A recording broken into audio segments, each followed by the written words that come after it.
You ran down the hall, silently cursing in your head as your feet pounded the ground. Sunlight streamed through the huge windows of the UA hallway as you quickly adjusted your tie, hoping that you didn't look too haphazard. Someone, or maybe it was yourself, had turned off your alarm clock and no one had woken you up either.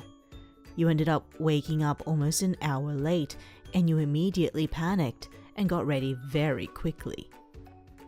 You hated to entertain the anime cliche of running to school with toast in your mouth, but unfortunately the situation left you with no choice. You shoved the rest of the bread into your mouth as you neared your classroom. Class 1B. The halls were already empty, and you were sure Vlad King was going to give you a scolding for this. You slammed the door open, breathing heavily and wiping the sweat from your brow. I'm sorry I'm late. My alarm didn't ring and no one came to wake me. You cried, placing your hands on your knees to catch your breath. Someone approached you, and you lifted your head to see who it was. "Good morning, love. I'm glad you made it," Monoma murmured as he took your hand, pressing a soft kiss to it. "You look beautiful today." You yanked your hand out of Monoma's grip, a blush overtaking your face. A look of amusement crossed Monoma's face when you did this. "You look lovely when you blush," he murmured, reaching forward to brush your hair out of your face. Monoma? What's going on? You cried, looking around at the rest of the class. You saw Subaraba, Awase, and Tetsu doubled over, laughing hysterically. The rest of the class looked either amused or embarrassed. "I hope you can understand now why I tried to make you late for school." You looked over at the voice. Your eyes widened as you met the gaze of another Monoma, who was sitting at his desk. What? Another one? What's happening? You stuttered, more flustered than ever. He got hit with a cloning quirk during his internship. Recovery girl said that it'll last a week. Kendo sighed, pinching the bridge of her nose. "I don't know why it's acting like that, but you should really feel flattered at the attention." Monoma was cut off by Kendo, chopping him on the back of the neck. "We're sorry we turned off your alarm," Kendo apologized. Monoma was actually really freaked out over the whole situation. Monoma let out a strangled noise that had nothing to do with Kendo's neck chop. "Kendo, that's not true. I just wanted to, As Monoma struggled to explain himself, you felt a pair of arms wrap around your shoulders, and clone Monoma rested his head on your shoulder. "I love you." He purred as he pressed a soft kiss to your cheek. You squeaked, shoving the clone away as you struggled to form coherent words. Just great. Dealing with a clone of your crush for the entire week.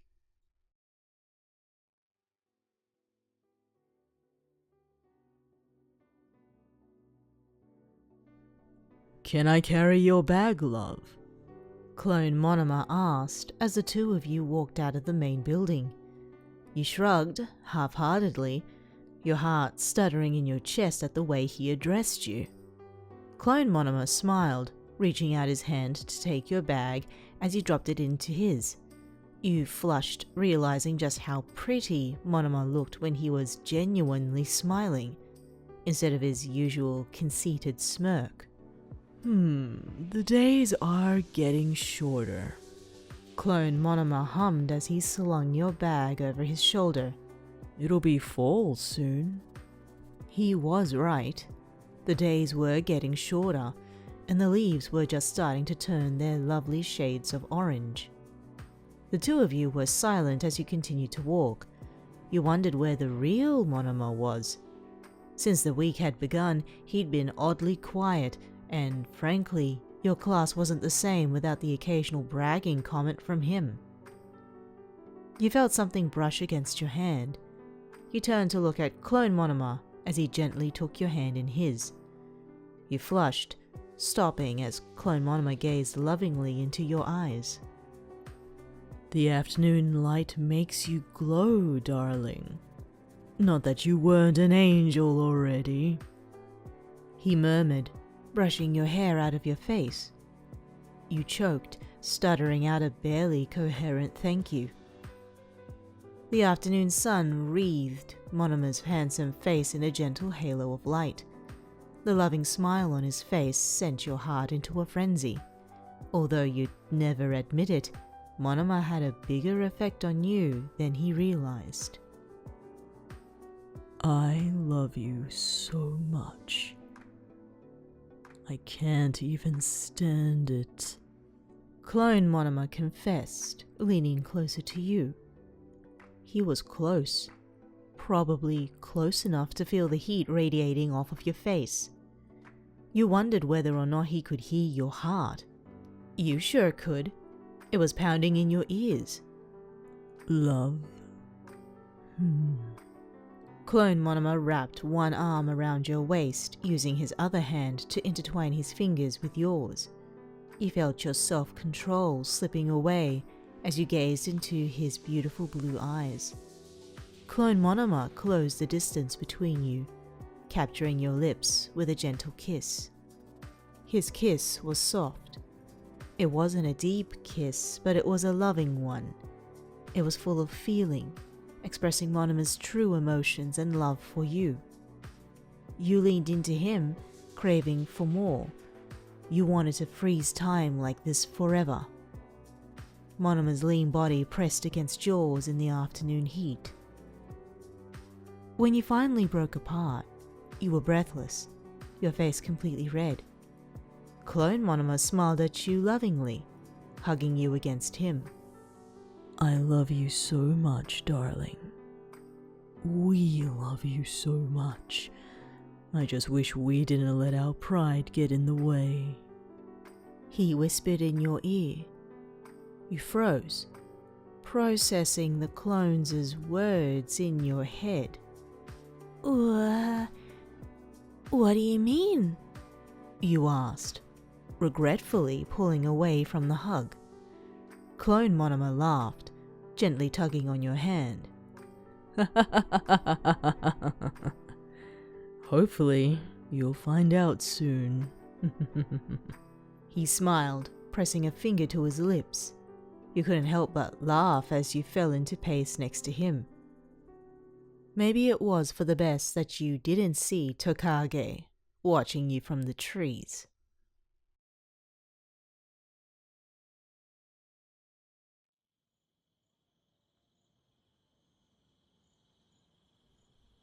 You groaned, slamming your face into your pillow.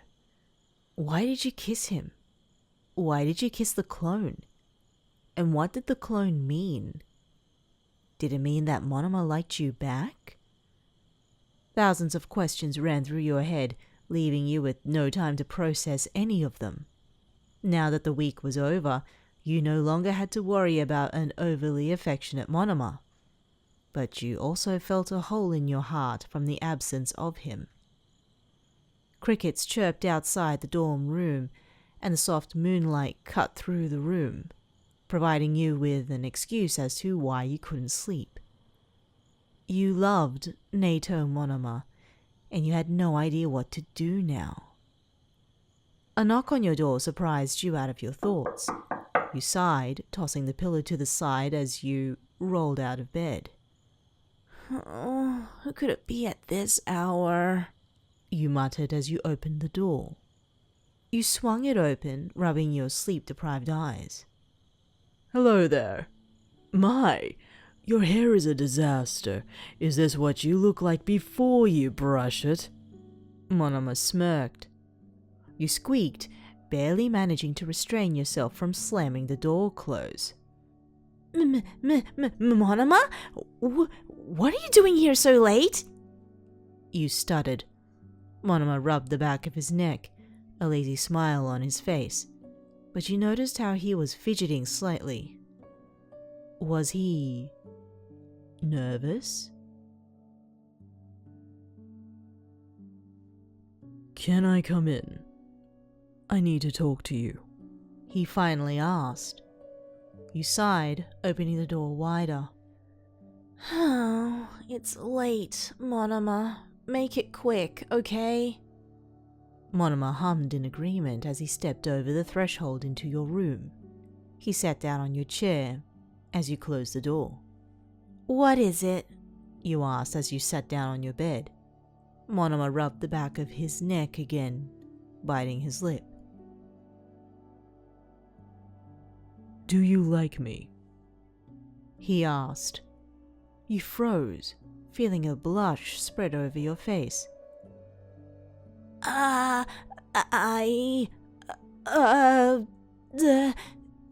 You stuttered, struggling to figure out how you could answer his question.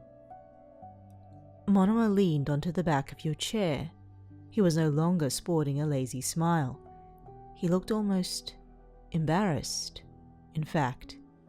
Because, for what it's worth, I like you too, he confessed. Yoni blushed harder at his confession. Neito Monoma wasn't one to let his pride down like that. Was he really being serious? This isn't a joke? You choked, feeling your hands tremble.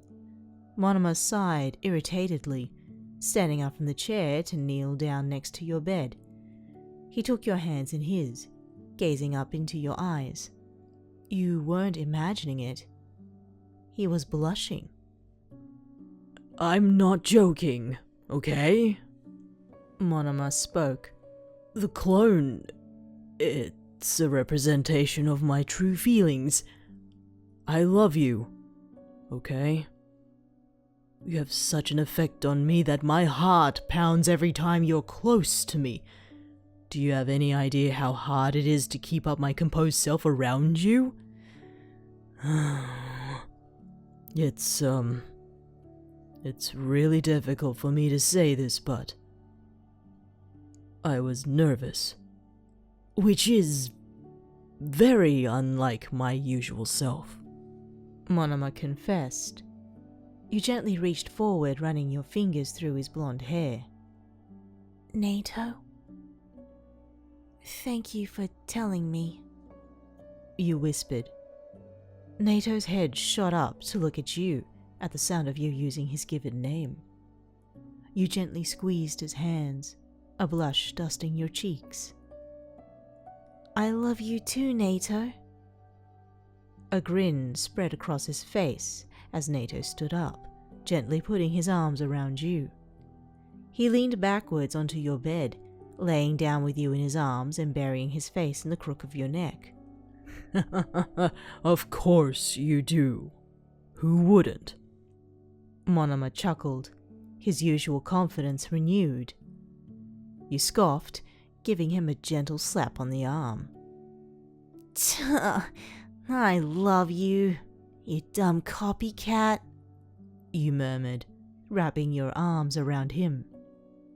As both of you drifted off to sleep, Neito made a mental note to swallow his pride one more time and thank Tokage in the morning.